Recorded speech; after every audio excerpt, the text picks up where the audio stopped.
Welcome to Building the Future. I'm your host, Kevin Horick. You can check out new episodes of the show every Tuesday and Thursday at 2 p.m. If you missed an episode or want to get more information about the show, please visit buildingthefutureshow.com. I'm excited to be attending and recording shows at Rainmaker 2016. You can join keynote speaker Gary Vaynerchuk along with modern revenue leaders at the only conference dedicated to the sales development industry, March 7th to 9th in Atlanta. Get tickets now to receive cutting-edge sales content from thought leaders, learn best practices during breakout sessions, and come network with the world's top sales influencers. If you use the promo code BTFS and the number 30, you'll get 30% off. More information is on the show website at buildingthefutureshow.com. I'm also going to be at the Business Rocks Tech, Music, and Investment Summit recording shows live in Manchester, England, April 21st and 22nd, where Steve Wozniak is headlining. More information about the summit is on the show website at buildingthefutureshow.com. Welcome back to the show. Today we have Harris Glasser, businessman and author of the book It's My Money and I Want It. Harris, welcome to the show. Wonderful to be here, Kev. Yeah, I'm excited. You have quite the interesting past, and it's been, kind of a very good ride for you. And so I kind of wanted to have you on the show just to kind of talk about, your experience and kind of why you decided to write the book. But maybe kind of before we get into kind of the book, let's cover kind of where you grew up. Sure. Brooklyn, New York, right? Sure. Okay. Interesting. You think I have that kind of accent? You know what I mean? A little bit. I noticed that. Right. So, born and raised in Brooklyn, New York? Yep. Most of my life there. Okay. And did business. Okay. That's why I did business. So, what did you take kind of after high school? Like, did you go to post-secondary or university or something like that? No, actually, I went to a college, but didn't really make it through because my feelings were you can't teach me business from a textbook. That doesn't work. Mm-hmm. I have to go out there and taste it and feel it. And I've always said that it's interesting. Someone goes to the high school, they graduate, then they go into college, and they study the textbooks, and they go on to teach business and marketing. And I'm saying, you can't do that. Sure. You can't. And so I wasn't much into college. I went a little bit to satisfy my dad, but after about a year and a half, that was it. So what did you take in college, just out of curiosity? Oh, my dad was a contractor for the city of New York. Okay. And so I took a course, construction technology. But the crazy thing was, for whatever reason, I guess since I was like 11, 12 years old, when my dad first showed me a set of plans, putting up building, it was like, oh yeah, that's what and this is that on the plan. He says, yeah, you know everything. And it was so bizarre. I mean, Kev, it was like I was looking at a set of huge blueprints. And it was like I was reading English. So yeah, so I really wasn't interested in what the professors had to teach when all they did was learn it from a textbook. And from the time I was a little kid, I was trouncing around on construction jobs with my feet in the plaster, in the mud, and the concrete.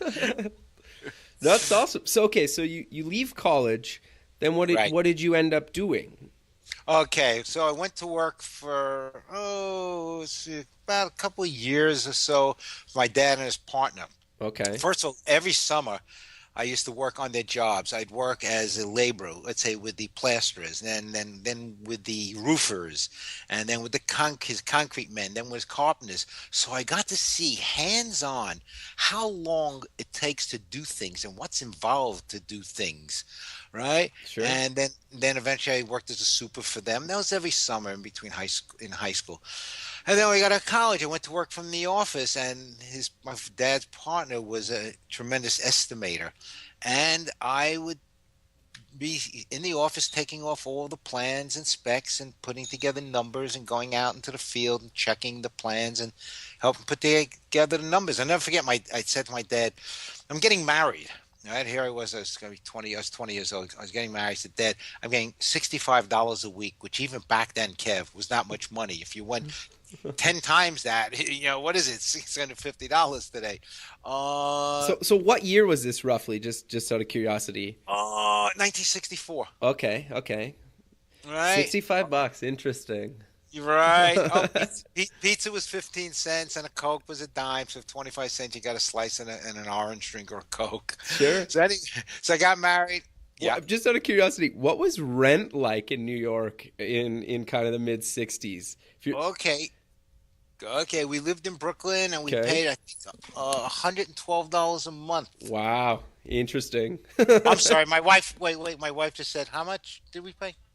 126. 126 126. for a huge one bedroom apartment. $126 a month. That's fascinating. It's come quite a bit in the last few years, hey?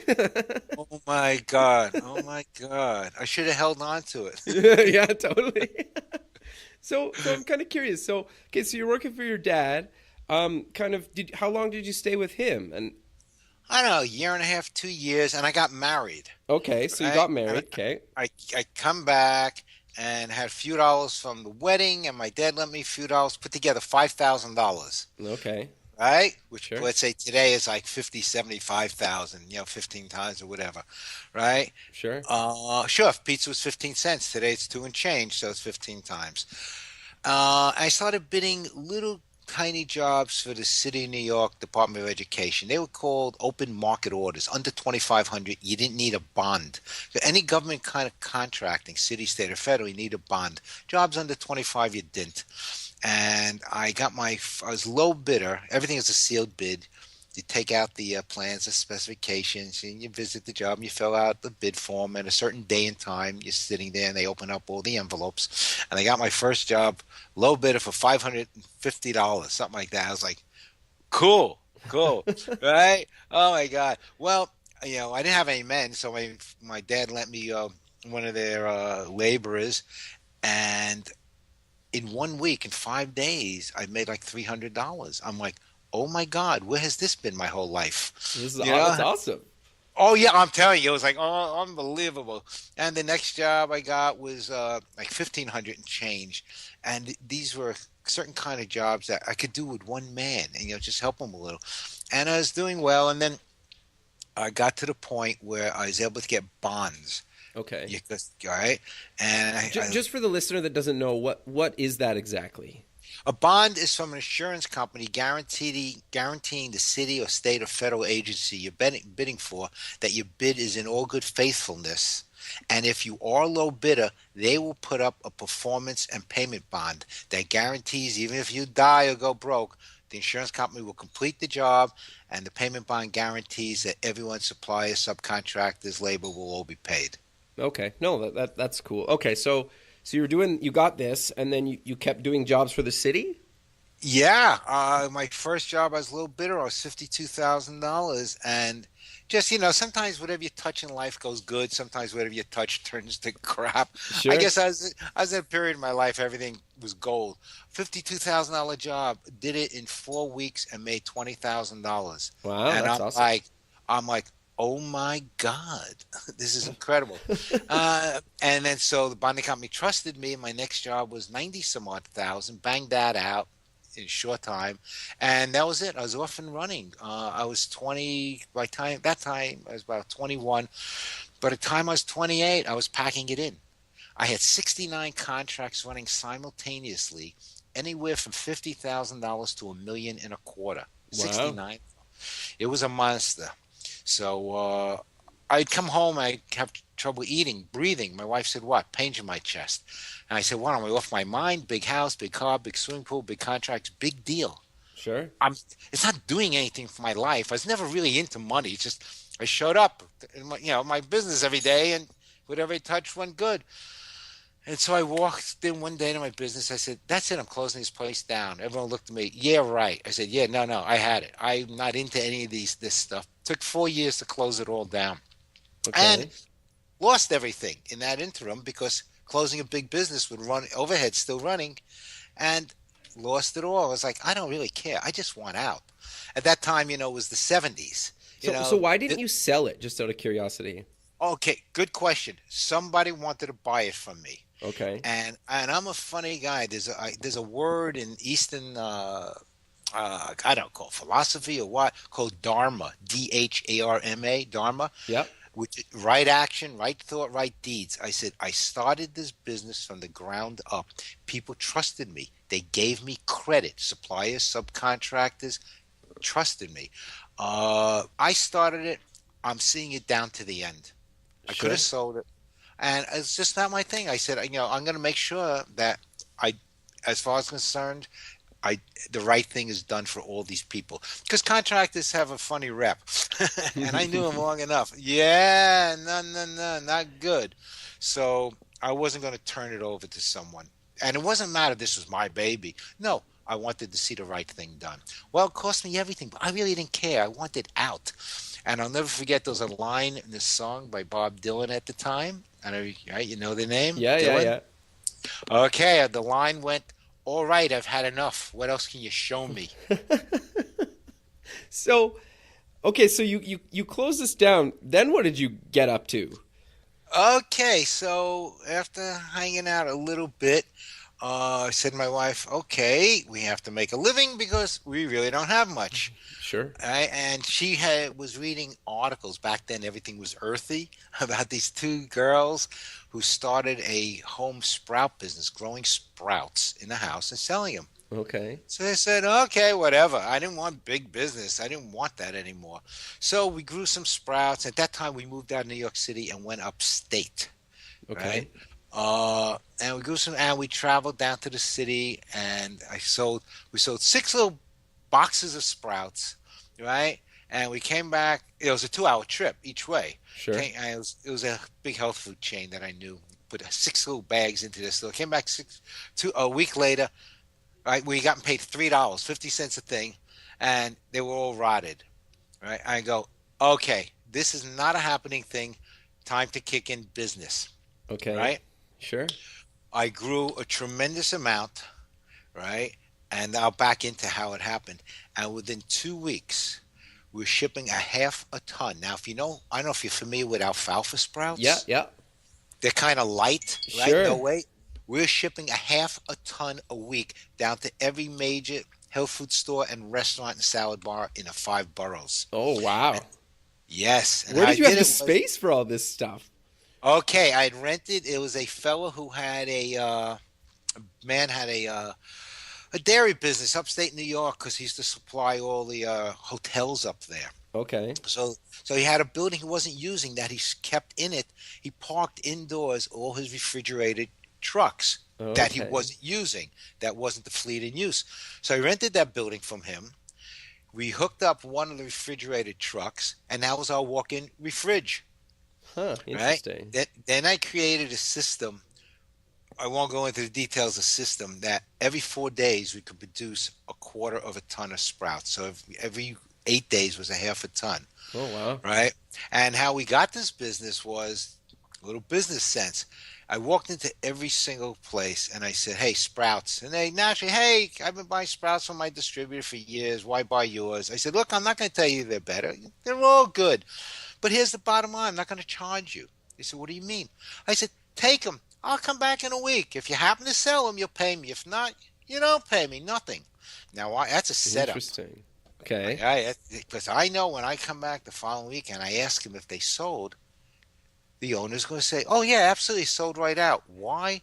Because when his distributor, he's selling them tofu and sprouts and candy bars or whatever, or other stuff for their salad bars.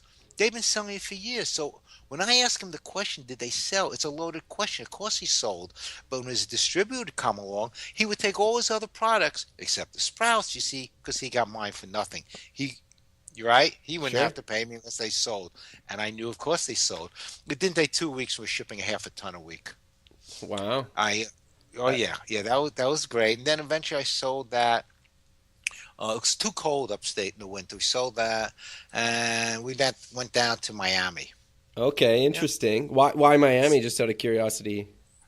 Oh, my mom was down there, and we bought a trailer when my business when I closed it all down left practically nothing. But I bought I used to call it the Silver Bullet, those big Airstream Okay. trailers, Yeah, yeah, yeah. and we pulled it, went down to Florida, stayed in a camp for a while. So what to do for a living?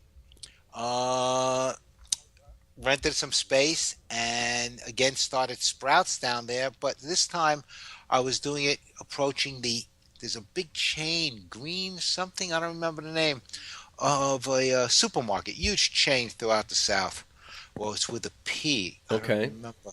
And my brother-in-law was a graphic designer, but huge. I mean, they would fly him to England to design their Bankers Trust, to design their annual report of stuff. So, super beyond professional firm. So, Sure. so he says, Harris, no charge, but I get to design your box and your cover, your label. That's He awesome. did. Yeah, so I walk into this huge, huge chain to this buyer's office. They take one look. They said, "Whoa, this is not a mom and pop Sprout thing." He says, "This is professional." And before you know it, I had the whole chain, and they were buying massive quantities of these boxed Sprouts. You must go. I don't know if Canada you have them. You go into a little. You go into the store in the fruit and vegetables Yeah, section, yeah, yeah. and they see little boxes of Sprouts. Well, that was Totally. me. They Interesting. were all mine. And I, Yep. I love how you got a huge chain just by getting your brother to do the branding, basically. That's awesome. Yep, yep. Oh, it was professional. I mean, he was a professional. He did nothing but General Electric and Bankers Okay. Trust, all the big. So, well, it turned out I didn't like Florida. Florida is like Miami's like God's little waiting room for people. Okay. We weren't going. We were not staying there. Came back to New York, uh, and a friend of mine had a car dealership. He was Okay. sort of like we grew up. We were born next door to each other, and he was sort of like a godfather to my sons. And he said, "Hey, Harris, I know you're looking for some kind of business to do, with the kids." He says, "How about daily car rental?" I said, "Daily car rental?" And he explained how it's lucrative. Why? I said, "Okay." Took he had a hook with Chrysler. I mean, he had car agencies. Sure. Took four vehicles within 18 months. I had a fleet of almost 80 vehicles. Oh, wow. Eight. Yep. So now the thing is, we did that for a number of years, total 7 years, and I mean, not realized, it didn't take long to realize this is a retail business. The last thing I ever wanted to do was retail, dealing with one-on-one customers, especially I was used to contracting with huge numbers Sure. or shipping big quantities of Sprouts. Not someone comes to rent the car for $42. Well, and they give you grief because you are a unfortunately necessary evil. The car. They just need the car Sure. for where they're going. But the cars are paying that, what I mean? They got to pay for it. They got to. So we sold that for a nice sum of money. Okay. And Interesting. yeah, and we got on the road, traveled some more, and went to India and other places because Oh, wow. I was a martial arts instructor for many years. My wife was a yoga instructor. Okay. So we went, well, that leads to meditation. Went to India, studied meditation. Then we came back and, okay, what to do with my two sons? So I started bidding again for the city of New York contracts. I still have, and that was a little bum bum 1999. Oh, 16 years ago. Yeah, 16 years ago. And I still have a couple years of contracts left on certain contracts I had. I had 15 years of contracts. I got 2 years left. Oh, That interesting. was it. Meanwhile, they said to me, "Hey, Dad, you've helped people your whole life. Why don't you? Why don't we just do a business helping people?" I said, if people need help, I don't feel good about charging them for help. We're not talking about you know corporations that are looking to restructure. We're talking about people, working people. So they said, "Why don't you write a book?" Now, here's a funny thing. I've helped people my whole life. Sure. Because you're successful, people equate that with being smart. I don't think one has anything to do with the other. Okay. Why In why do you fact, say that? Just out of curiosity. I agree with okay, you, but I'm curious to know your take on that. sure. First of all, it was a great story I once read about a Harvard professor. lunchtime. He's walking down the street and he sees a sign in a window. If you're so smart, how come you ain't rich?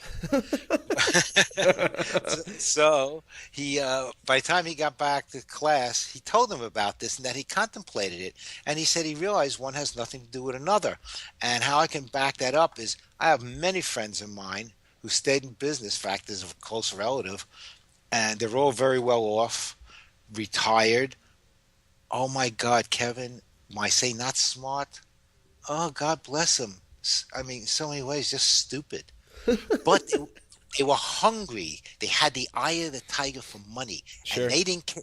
There was no such thing as dharma, doing things right. It didn't matter. They were Okay. hungry. You were their piece of meat, and they were going to beat you and take you. And it's like, not for me. So that's why I always had trouble in business, in the sense of I could never stand and fight with you for money. So I'd have to devise other ways to to to put this. When I was on Bloomberg taking stock with Pim Fox, I don't know if you know that station, Bloomberg. Yeah, yeah. Yep, yeah, they're the biggest in the world. So there I am on there, and they got people like Buffett and all these zillionaires, and they're introducing me as the man who teaches us how to squeeze more juice out of our orange. Sure. And that's what the book was about. It's teaching people. That's why it's called It's My Money and I Want It, is to teach people with their existing income.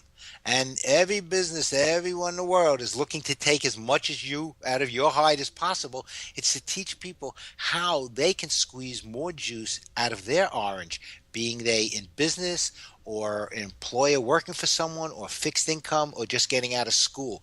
And it's not about budgeting. It's using your head. And well, I just do it by example. That's all. The book is filled with story after story after story after story. And I was on Bloomberg 3 times. On one of them, Joe Franklin said to me, he said, you're using money as a basis. He says, for what you're really teaching. It's not really about money, even though it is. It's not. He says, you're teaching people how to stand up for themselves and not be intimidated. Sure, and that's an interesting way of putting it. So, do you maybe want to cover a little bit of like a couple strategies from your book? Sure. There was a couple that I helped. They came to me, and they were doing selling jewelry Okay. door to door in the garment center in New York. Okay. And they were doing this for years and just getting by, but they hated it. They hated it because they said, they got to sneak by the bosses to get to the secretary to sell her $25 pair of earrings that they would come up 5 times to get paid out $5 a week.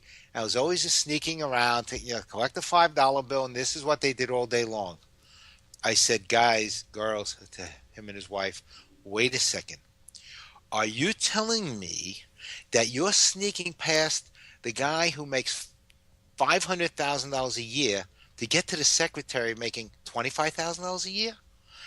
I said, it's the other way around. You're supposed to be you're sneaking past the money to get to the one in poverty. What are you doing? You Sure. need to be sneaking past her to get to the boss. Sure. And, right? And a light bulb went off in their heads. Well, they took my advice, and then I took them one step further. As they made progress, I said, now just know, we all tend to travel in the same financial circles. I mean, you and I aren't hanging out with Buffett and his wife, right? Nope. Nope. Okay. No. We'll travel in the same financial circles Sure. that we are in. And Buffett's hanging out with his trillionaires. Well, he's a very real person, though. But anyway, I said, look, these wealthy people that you're in their office selling, they have wealthy friends. And wealthy people like to talk about how they are very, let's say, served, in the sense of you become a personal jeweler to the Sure. wealthy people. I said, and how you do that? They said, how do you do that? I said, simple.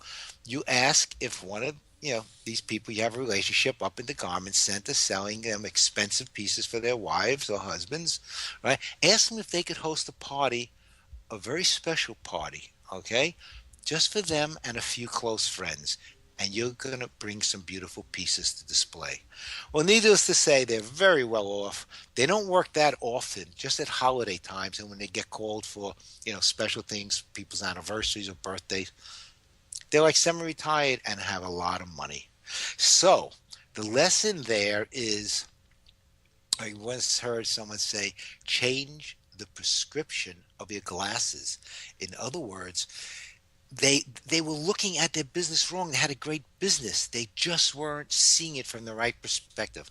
And that's stuff that I'll do people in business. And I've had people say to me, this is great. You don't mind motor mouthing, do you, Kev? No, I know it's good. Okay. I've had people say, hey, I've been in business, for decades. I'm successful. What are you kidding me? What are you going to teach me? Sure.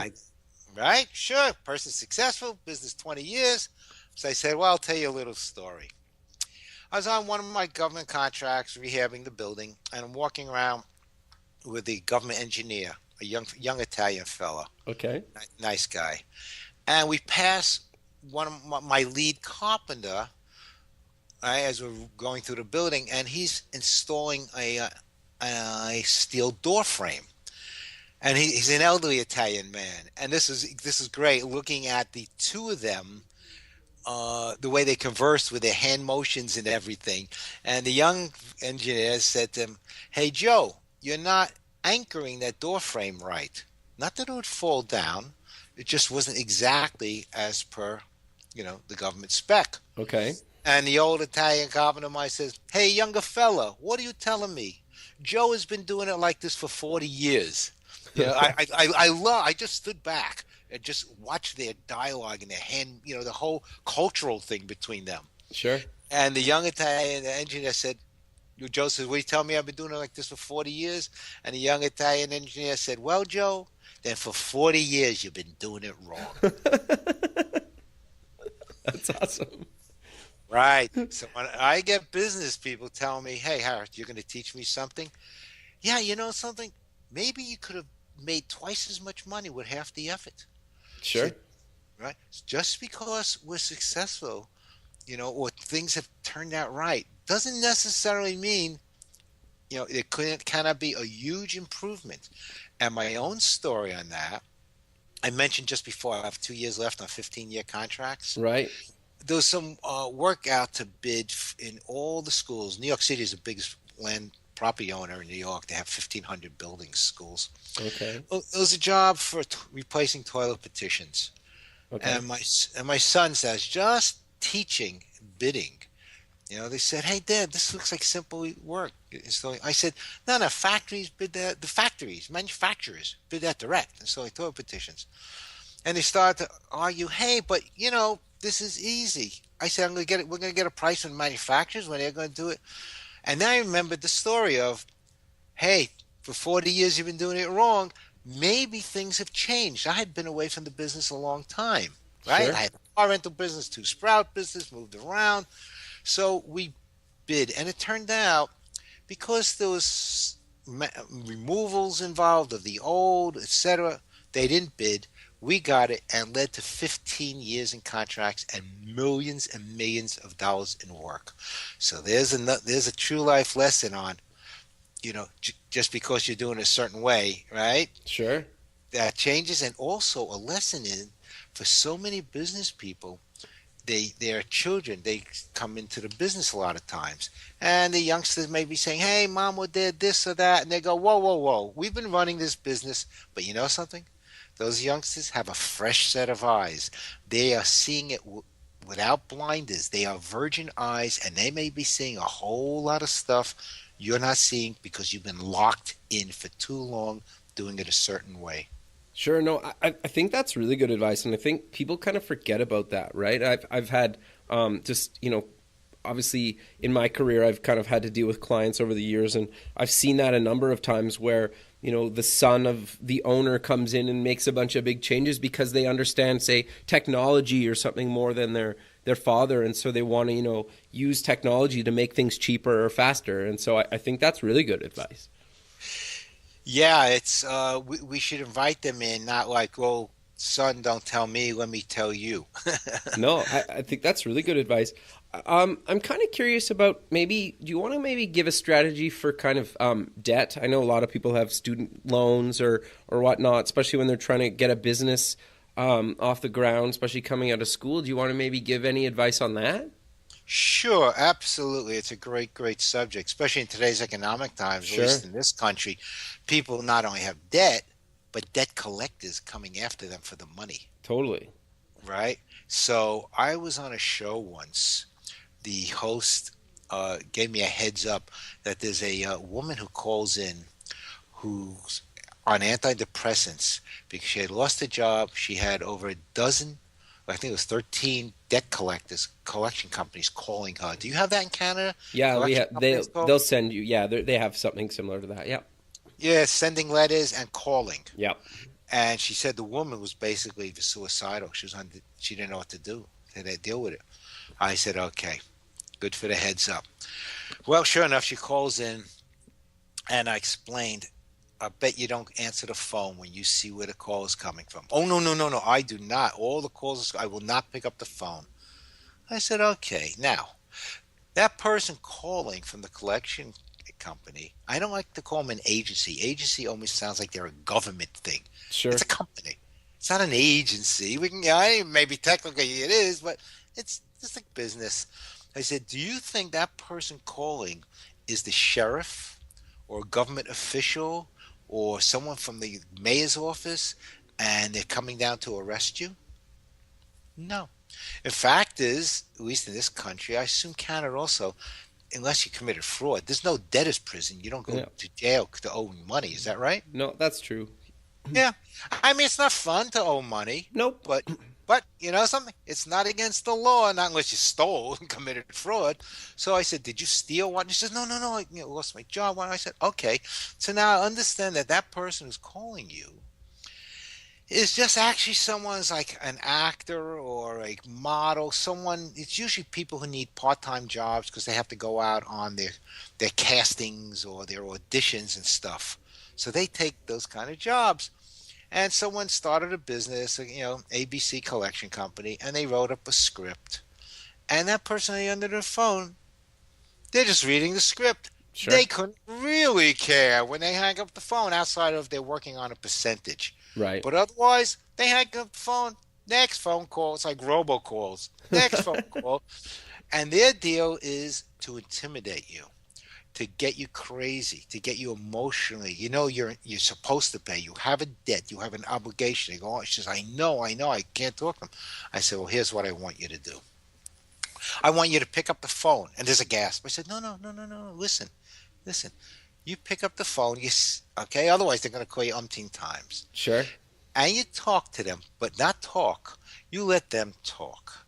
And they're going to say, Mrs. So-and-so, yes. And, I'm from so-and-so collection company. You have a debt. Yes, I know. And, you have to pay. Yes, you're going to pay. Don't have money. What do you mean, no, you have to pay? And that's it. Don't argue. Let them talk for a few minutes. And just go, uh-huh, uh-huh. They say, you there? Uh-huh. And don't get emotionally involved. Don't defend. Don't anything.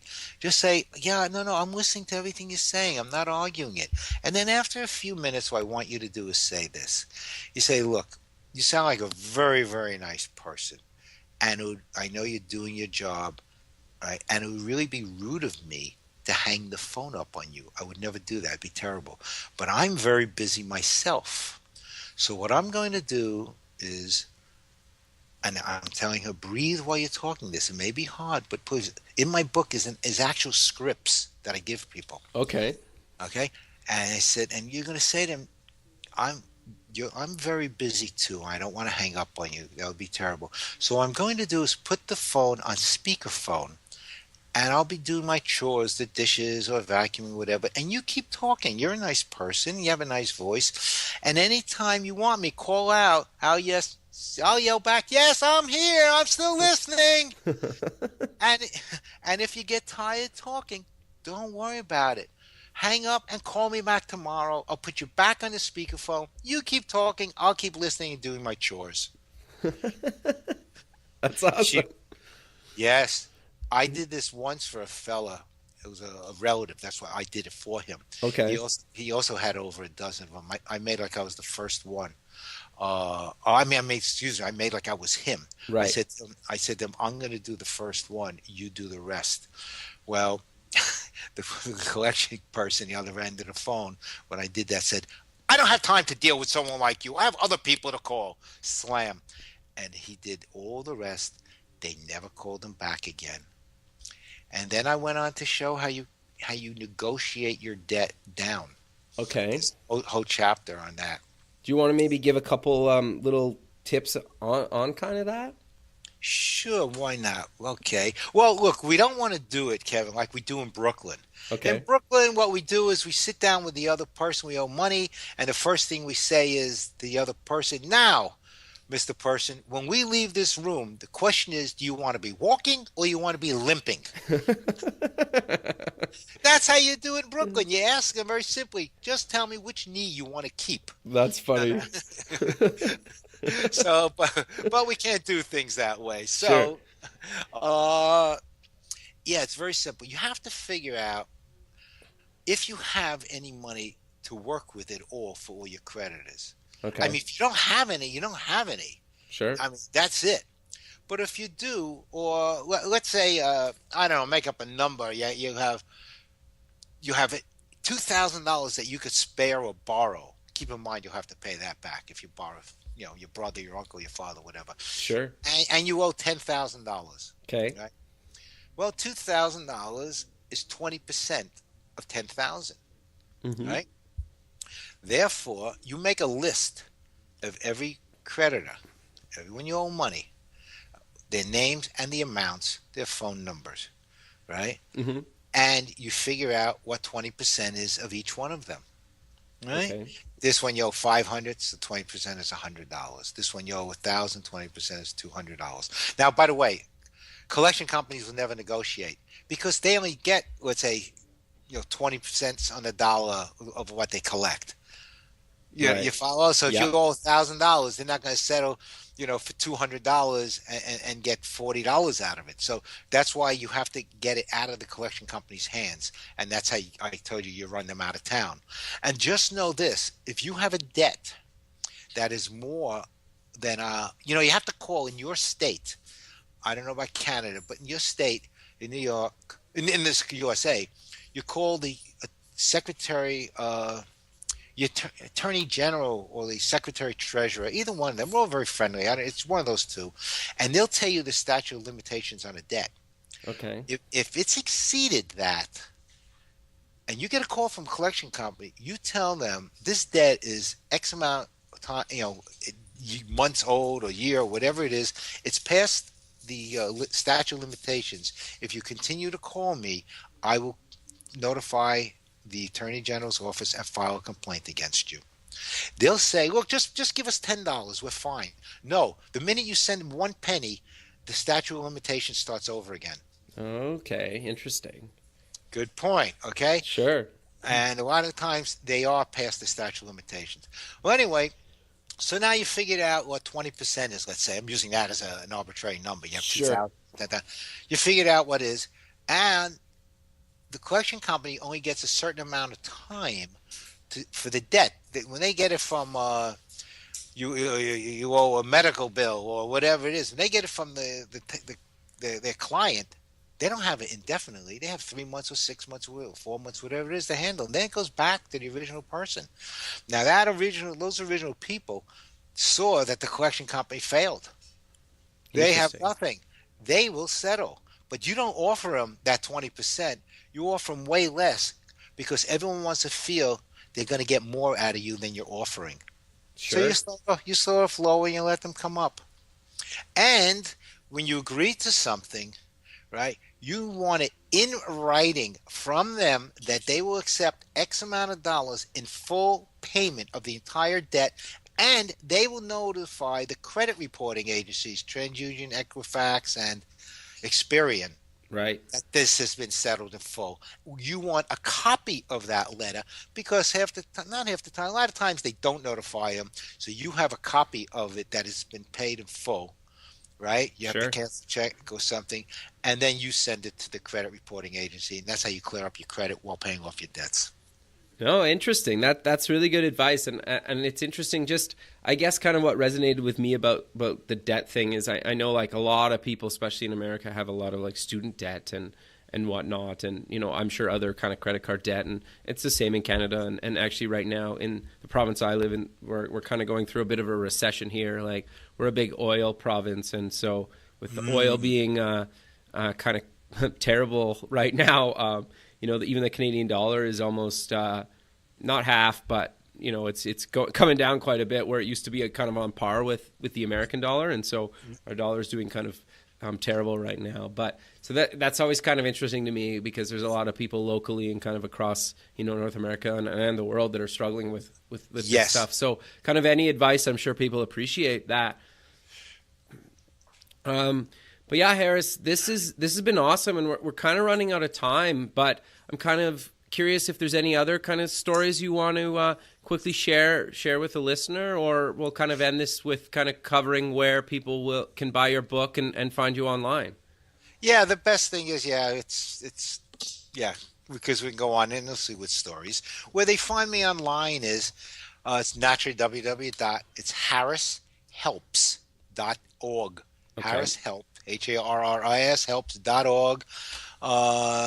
They buy the book online. It's my money and I want it. They could also contact me through there.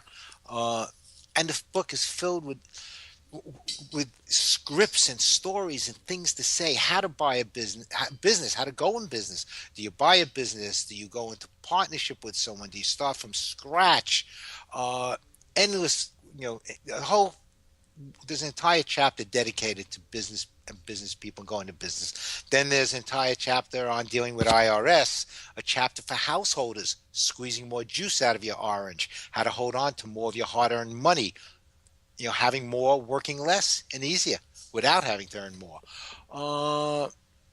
It's just filled with that stuff. When you walk away from the book, you walk away with a different state of mind. That's the deal. Not like how to invest and make $1 million. You walk away with an absolute different state of mind every time you put your hand in your pocket for a credit card or write a check. No, that's a great way to kind of end the show, and I think what you're doing is really cool and really useful, and that's kind of why I wanted to have you on the show. But Harris, thanks again for doing this. It's awesome. I look forward to kind of keeping in touch with you, and who knows what the future will hold, right?